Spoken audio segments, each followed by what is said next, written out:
கஷ்டப்படுற வாழ்க்கை பூரா உன்னால நெஞ்சாவே ஆக முடியாது. என்னால முடியும். இங்க உனக்கு என்ன பட்டப்பேர் வச்சிருக்காங்கன்னு உனக்கு தெரியுமா?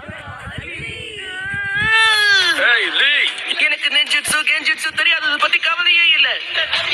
இந்த உலகத்துக்கு நான் யாருங்கிறத காட்டுவேன். இதுக்கு மேல என்னால முடியும்னு தோணல.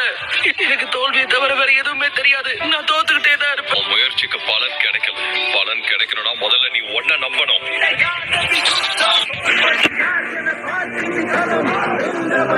உன்னை